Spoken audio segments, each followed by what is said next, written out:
everybody. Thank you for coming today. I'm Becky Sattel. I'm the Vice President of the Portsmouth Historical Society. Unfortunately, Craig couldn't be here, our president, because he's out of town. Exciting to see this many people turn out to come see our documents, and we thank you for doing that. We hold this event every year on March 7th to commemorate the founding of Portsmouth 386 years ago, and also celebrate 248 years since the nation was founded.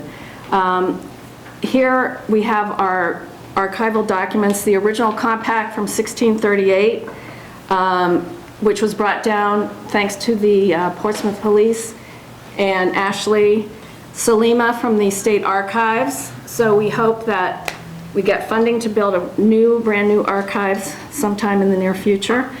We have the town's copy of the Declaration of Independence, and this year I brought down from the PHS archives the record of the vote taken by the freemen of Portsmouth on whether the Constitution should be adopted. And you might be shocked to see that the yay list is much shorter than the no list.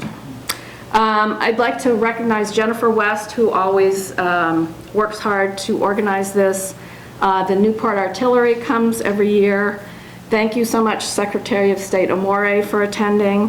We have Senator Ujafusa and Dave Gleason, who wears two hats as a member of the Town Council and the Portsmouth Historical Society Board, and some other board members I see here. We're going to start with the Pledge of Allegiance, so if everybody would stand.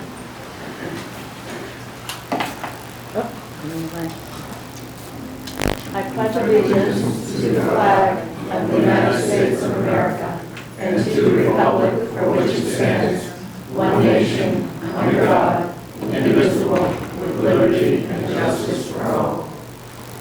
And so now I'm going to turn the microphone over to Len Katzman, the Vice Chair of the Portsmouth Town Council. Thank you.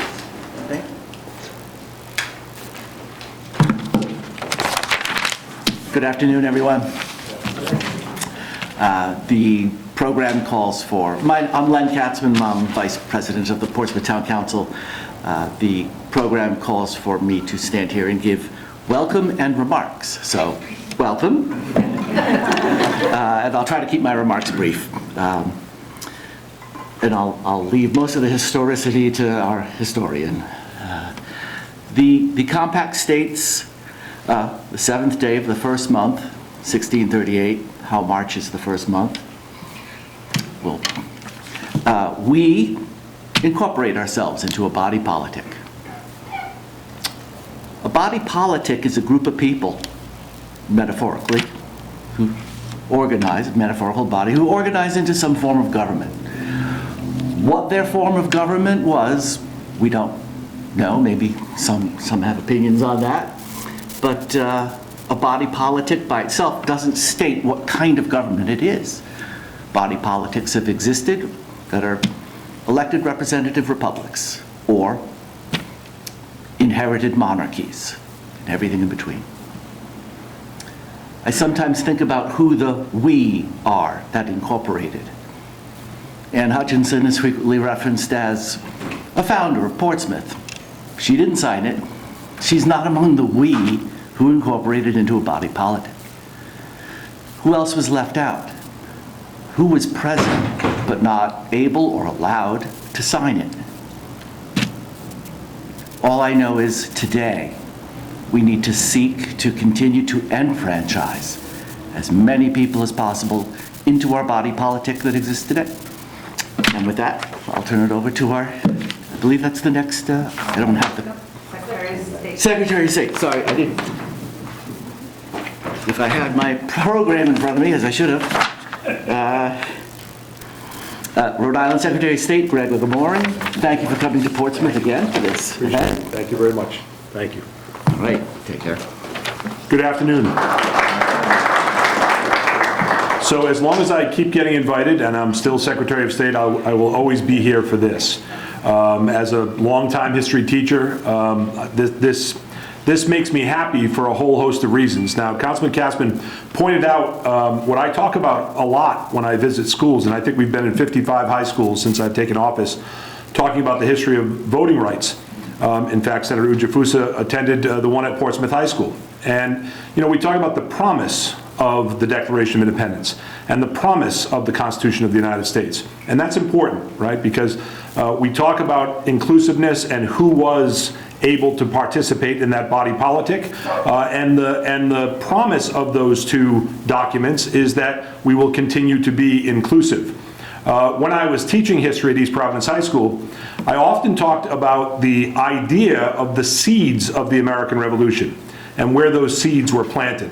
So I have the great honor of chairing the RI 250 Commission, the semi-quincentennial. That is not a word, but they created that word so that we'd have something to compare to the bicentennial.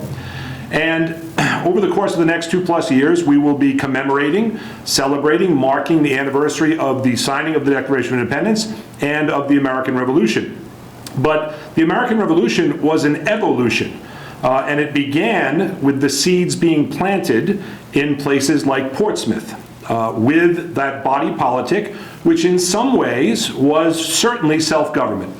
And it was certainly self-government in that there is nowhere in that document that references a king or a monarchy or adherence to that king or monarchy. And so when we talk about the foundational roots of self-government, they are found here in Rhode Island.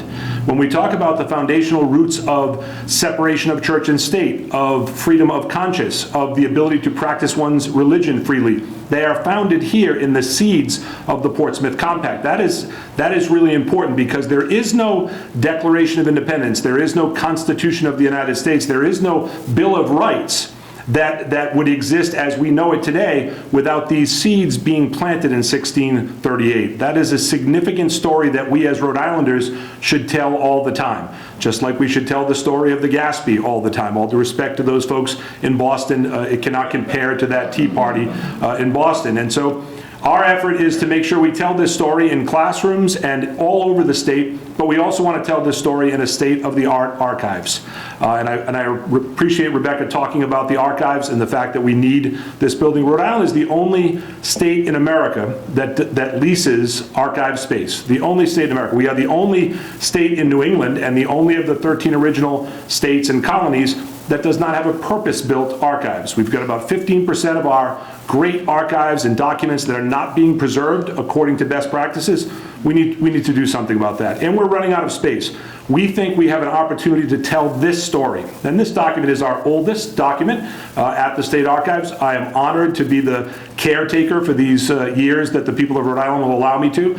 But we need to get this message out. And the best way to do that is incorporate a State Archives that is accessible to the people of Rhode Island, that becomes an exhibit space where these documents are accessible to all at most of the time. And so that's our fight. That's what we're asking the General Assembly to do. And again, I am honored to be here because the story of America, in many, many ways, starts in Portsmouth. Thank you very much.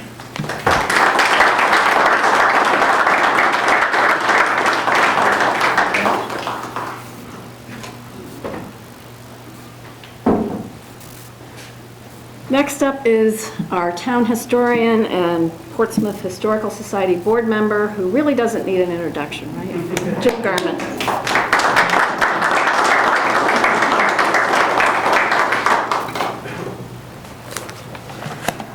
I have a few notes here.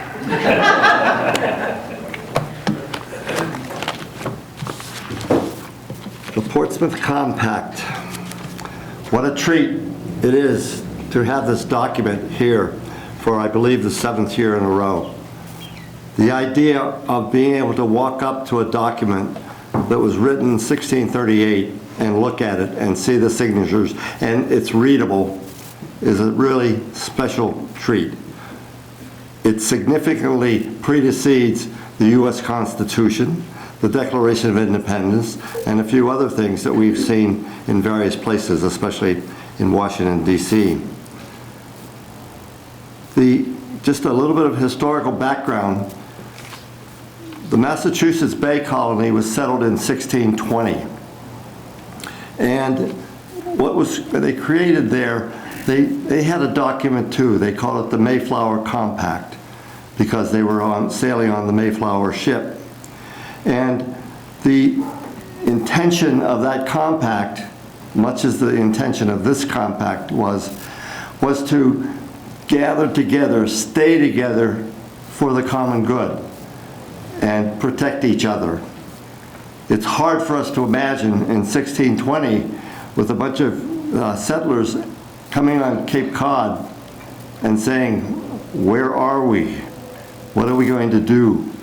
The most important thing was self-preservation, and they needed to stay together because the intention was a lot of individuals who said, well, I'm going to go find a farm someplace else and I'm going to move out.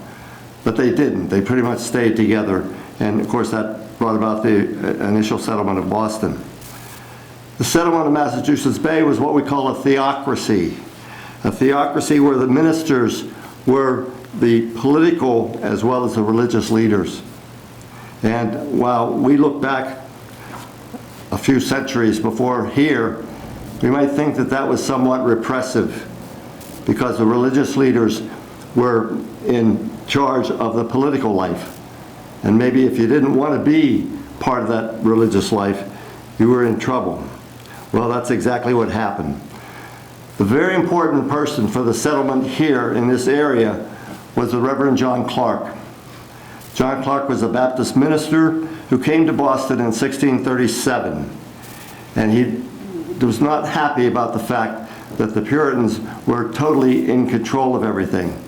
He felt there should be more freedom, especially when these people migrated across the Atlantic Ocean. So he decided that it would be a good idea to find an alternative site to have a colony. He certainly had a lot of choices when you think about the whole what became the United States afterwards. And so his theme as he began the search was that he wanted a place where they could live, and this is his quote, peaceably together. In other words, so that the religious life and the political life could be perhaps separated. It's not necessarily well known, but in those days, they looked at various places. They looked on Long Island.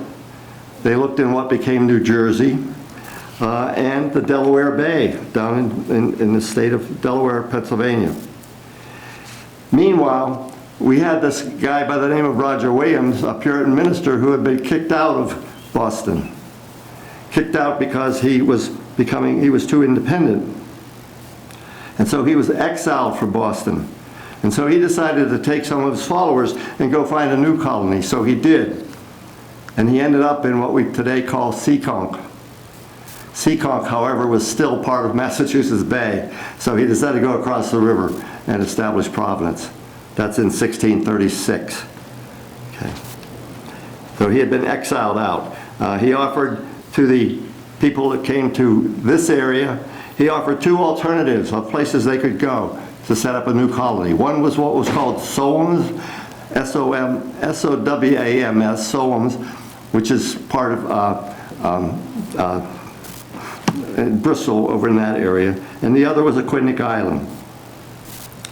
So in Boston, before they left, the group of settlers decided that they were going to sign a compact, again, to agree to stay together. This was in 1637. One of the problems with the calendar of that, again, to agree to stay together. This was in 1637. One of the problems with the calendar of that time was that there were two calendars, and they were several days apart. So a lot of times you'll see something like 1637/38. So there is some confusion when you try to do historical research in that area. So they signed a compact in Boston on the 7th of March, 1637-8. It probably was written by John Clark, who was the main motivator in this colony. Of course, we also had at the same time the problem of Anne Hutchinson. And Anne Hutchinson was charged both in a political trial and a religious trial by the ministers for daring to speak out and preach the gospel. And the reason that she was cited for that was that she was a woman. And she would have Bible study groups in her home on Sunday night and talk about what the minister had said that Sunday morning in the church. And they didn't like that. They didn't like the fact that anybody was discussing the theology of what the presentations were, nor the fact that it was a woman doing it. So what happened was that they said, as the phrase has been mentioned today, they said that they would establish an agreement called the Portsmouth Compact, and we're looking at it right here, which said that they should band together in a civil body politique. And what that means is that simply they were going to band together in a common organization, and it would be very much similar to the Mayflower Compact when the first English had arrived on Cape Cod. The three leading people of that organization before they left Boston were William Coddington, John Clark, and Anne Hutchinson's husband, William Hutchinson. So they signed this compact. Again, you have the signatures right in front of you here. And some of them could sign their names, some of them couldn't. Some of them did not have the ability to write a signature. So 19 people signed the compact, but not all of them came to Portsmouth. Several didn't, including one of Anne Hutchinson's sons, who stayed in Boston and about 20 years later was elected governor of Massachusetts Bay. So and there are 4 names. If you look closely at the compact, there are 4 names at the bottom that are scratched out. And as far as we know, maybe 1 or 2 of those came, but others didn't. I have those names here just to. Thomas Clark, John Johnson, William Hall, and John Brightman. Their names on the compact have a line drawn through the 4 of them at the bottom. So the plan was to establish a theocratic state governed by God's law, and by God and God's law, and by the scriptures. And the compact itself has biblical references on it as well. So that was the plan. It was very much a religious-based organization. There were freemen in the colony. There were others who were not. You had to have a certain property qualification in order to be considered a freeman. And so as that was set up, the freemen elected a judge. The term was used, judge. Judge being the head of the colony. And the person elected to that was William Coddington, who was the leader of the organization. Portsmouth was a problem for some of these people. Coddington was the leading merchant in Boston. He had the biggest house. He had a good business. And a lot of people in Massachusetts Bay were very upset about the fact that he was leaving them. Anyway, what happened was they came to Portsmouth and they were interested in international trade. Send ships out to different other areas in order to have trade. Well, there wasn't much of a harbor in Portsmouth. Okay, and so the idea was, let's go a little bit closer to the ocean. So in 1639, just 1 year after they came here, they decided to go down south on the island and settle Newport. So that was just within 1 year of having arrived here. When they came to Portsmouth, only 2 people who came here were, and the phrase that was used, driven away. They were chased out of Boston. This was Anne Hutchinson, of course, and also William Aspinwall. So they negotiated, through the help of Roger Williams, they negotiated for the purchase of this island in order to establish their colony. And the negotiations with the chief sachem Wanawatomi and Canonicus and Miantinomi, those names are pretty familiar these days, even 385 years later. They purchased, on the 24th of March, 1637-38, they purchased the island. The cost was 10 coats, 20 hoes, and 40 fathoms of white beads. I guess that's a bargain. Okay. Meanwhile, Providence, which had been settled in 1636, Portsmouth 1638, Newport 1639, and Warwick 1645. That became the colony of Rhode Island, but it was a difficult colony because of the geographics of it. The fact that they had to communicate, in a lot of cases by rowboat, back and forth to hold the colony together. As far as Portsmouth is concerned, the first meeting of freemen was on 13 May 1638, the freemen of the colony. And again, you could work your way up to being a freeman if you worked hard, got land, had success with your agriculture. So that's the first settlement of Portsmouth. And we have this document in front of us here, which is the guidelines, essentially, for that. The text is there, by the way. It's translated onto a piece of paper. You can read what they said. It's a great deal of association with God and God's law, but it really is an important binding document. And as you know, we still have on our town seal, founding on the compact. Okay, 385 years later. We all look forward to another celebration every year until we get to 400.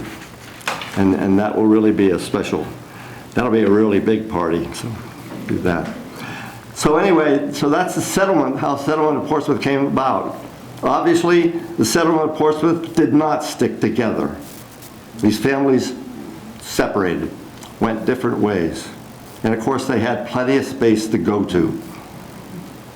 I mean, the main inhibition was the Native Americans, who in many cases they got along well with.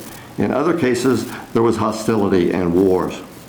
Nonetheless, the Portsmouth colony survived, and eventually, by banding together with the other 3 towns in Rhode Island to form the colony of Rhode Island, a certain base was established here. And Portsmouth played a very, very important part in that. And we really were very fortunate here today, through the state archives, to have this document sitting here. There are other documents here as well. The one on the podium, on the thing up here, is the Declaration of Independence. That's Portsmouth's copy. You may not have noticed, but if you look on the back of it, there's a label that says Town of Portsmouth. And that was Portsmouth's copy of the second generation of the Declaration of Independence in 1776. We also have a document over here about how Portsmouth voted for the Constitution. And the vote in Rhode Island for the Constitution was close. It almost failed. And the inspiration in order to make it pass was a guy by the name of George Washington, who came to Newport and encouraged the local populace to vote for it. And Rhode Island, as we all know, was the 13th state to ratify the Constitution. Okay, the last one. Little roadie, still independent. Okay. Anyway, so that's the basis of the documents that we have here. Very special. Look at them closely. Do not use flash photography on them.